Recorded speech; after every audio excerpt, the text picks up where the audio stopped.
In this WrestleTalk news, a major WrestleMania match has been scrapped. AEW stars are trying to keep CM Punk gone, and Ollie's review of last night's SmackDown. Subscribe and enable notifications to always on for daily wrestling news videos. Support WrestleTalk!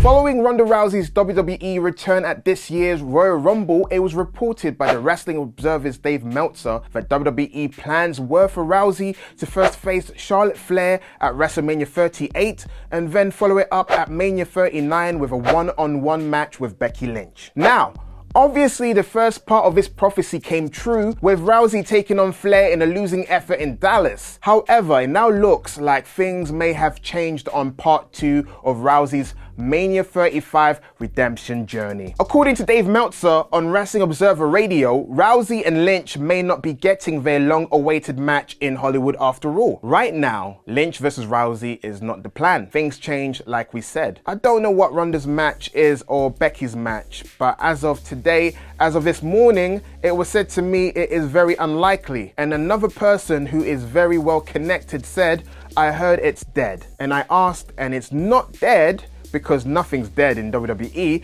Somebody could get hurt, but definitely not the plan right now. Adding to this report was DAZN's Stephen Milhausen, who tweeted the potential reasoning behind the change. In regards to no Becky Lynch versus Ronda Rousey at Mania, people close to Lynch feel the match has lost its luster and should have been one-on-one at WrestleMania 35 when Ronda was at her apex. Now, given the dramatic events of last night's SmackDown, which Ollie will get to in his review, Rousey is no longer SmackDown Women's Champion, with Charlotte Flair once again taking that mantle. So perhaps WWE are going the Charlotte versus Rousey route again. I mean, I hope not. It's worth noting that WrestlingNews.co has reported that WWE are considering a Rhea Ripley versus Ronda match in Hollywood, which would be easily more interesting. Sticking with WWE's WrestleMania plans, and WrestlingNews.co has reported that yet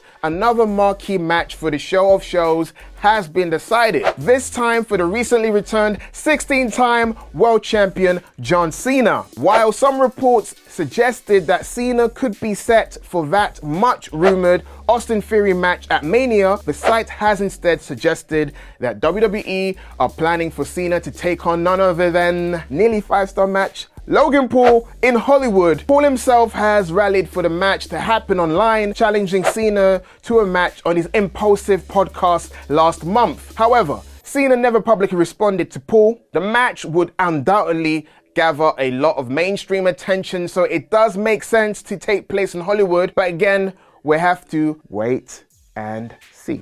Alright, I know it's almost 2023, but just indulge me once more with some CM Punk news before we sign off. I know I said it was the last one the last time I did it, but I promise you guys this might be my last one. Fingers crossed. While CM Punk's AEW future is a complete unknown, with many, including Luke and Ollie, on their AEW roster 2023 predictions video, split on whatever CM Punk is done for good or coming back to the company. But how does the roster feel? Well, while Punk is known to have some supporters backstage such as FTR, according to Dave Meltzer's latest Wrestling Observer newsletter, a number of top names are actively looking to make sure Punk doesn't come back. Several of the top guys, Chris Jericho being among them, told the rest of the locker room that they'd make sure Punk wasn't brought back. I think a lot depends on where business is in about 5 or 6 months when Punk viably could be back. Once again, guys, let's wait and see. I just really hope 2023, preferably early, finally provides us all with some clarity on Punk's status so we can finally put it to bed. But what's the chance of that? And lastly, in some truly sad news, legendary wrestling announcer Don West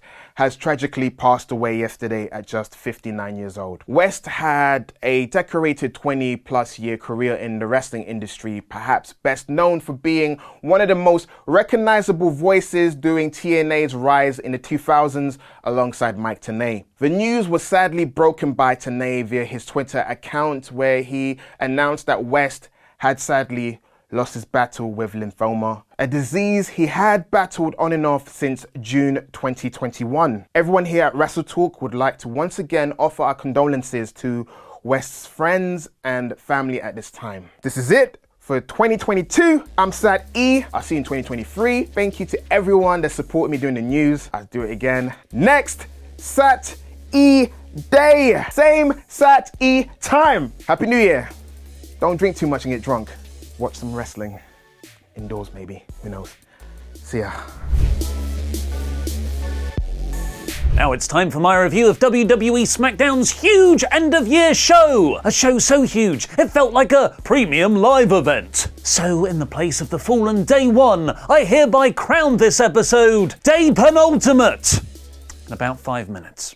The show opened on my commuting into work. Let's get emo hype jam right now. Bray Wyatt's entrance music, Shatter, finally only just released on Spotify. Die for me, brother. No nipple seashell. Love one another. Fly, fly, fly, fly, fly.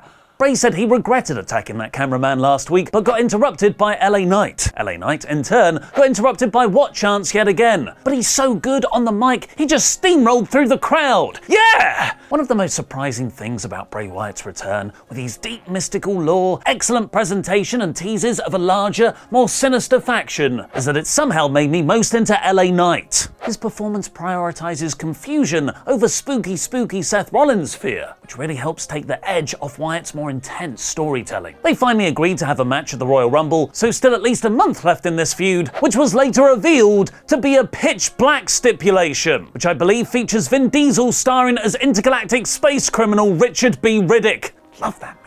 Thankfully, this segment had another beat, as finishing the year announcing a match we all knew they were going to have anyway could have been a bit lackluster. Uncle Howdy himself made his own entrance, came down to the ring, and then hit Bray Wyatt with a Sister Abigail. Because what says holiday season more than your weird uncle hitting you in public?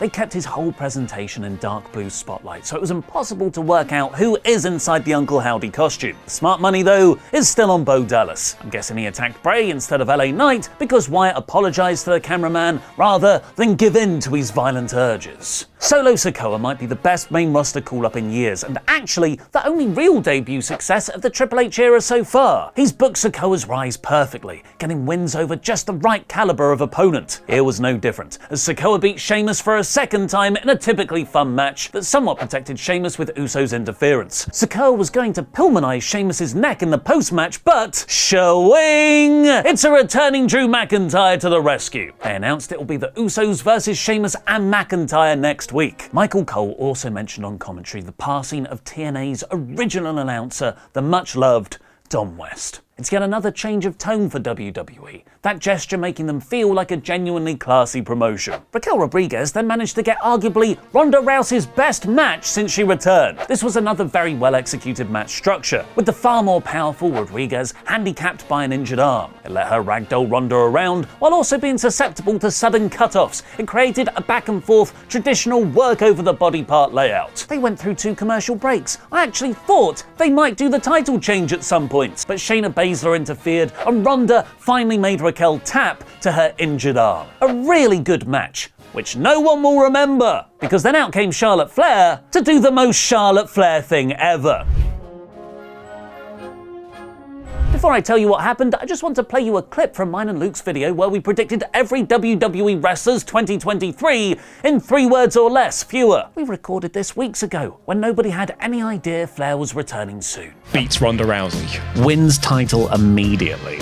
Yeah, from Ronda Rousey. The Omni Flair! Despite doing a great job of getting over Rodriguez, Thanos clicked into dust as soon as the match was over, because that's when a returning Charlotte Flair's entrance music hit her first appearance since May. Ronda asked if she wanted to face her at SummerSlam, briefly forgetting what time of year it is before remembering the Royal Rumble is about 7 months sooner, and Charlotte answered she wanted to face her right now. I've seen this movie before. The heel pretends like they're going to accept, then they say no, I've just wrestled a match. Well, do it at the pay-per-view, or you have to work your way up the ranks again to earn a shot, and the crowd boo the heel. That would have been predictable, a bit copy and paste, but it would have also made foundational sense. Instead, Ronda, the heel, agreed right now, despite going 15 minutes plus and nearly losing against Rodriguez. A pretty badass fighting champion, babyface move. Then Charlotte beat her in under a minute, becoming the new SmackDown Women's Champion. I can't believe I'm even surprised at this anymore. Charlotte or Becky returning and winning the championship in lieu of any program building is a frustratingly common occurrence in WWE. I guess I just thought that was a Vince WWE thing, but it happened here under Triple H's watch too. Whatever, it was a big newsworthy title change and Ronda's reign had become stale. It gives the show a sense of unpredictability, and I would have really liked that if it was Rodriguez who won. What I'm not excited about is how Charlotte was being pushed hard as a babyface, which is not her natural state. She celebrated in the crowd.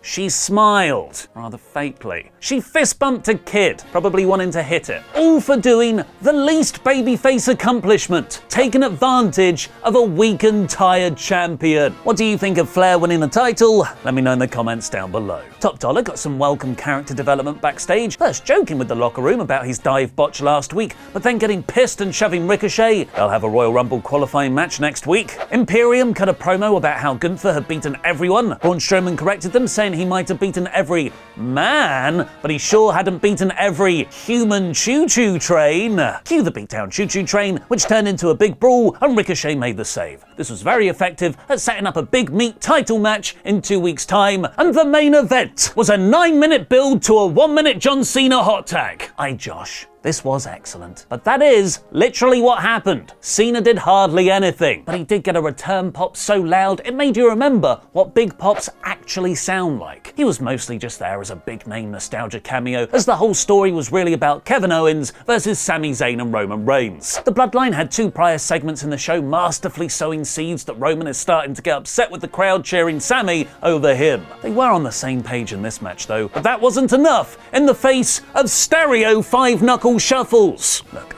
I know we all like Cena now, but I did feel a little sick when I watched Kevin Owens do the move with him. It's like if Stone Cold suddenly started doing poses with Hulk Hogan. ABKO just couldn't see what he was doing properly, as he had a nastily swollen eye. There's your War Games receipt for that busted ear, buddy. Owens pins Sami, which will likely make Roman's frustration grow even more. What did you think of SmackDown? Let me know in the comments. I really enjoyed this episode. The Uncle Howdy development, Raquel had a great showing, Cena's superstar presence. I'm less enthused about Charlotte's return, but I can't deny it made me pay attention. A kind of hateful, rage-filled attention. SmackDown Day Penultimate is my second best WWE TV episode of the year at 85%. Now go watch the rest of mine and Luke's WWE wrestler predictions for 2023. We got Charlotte Flair right already, and also find out the real reason behind Flair's backstage heat.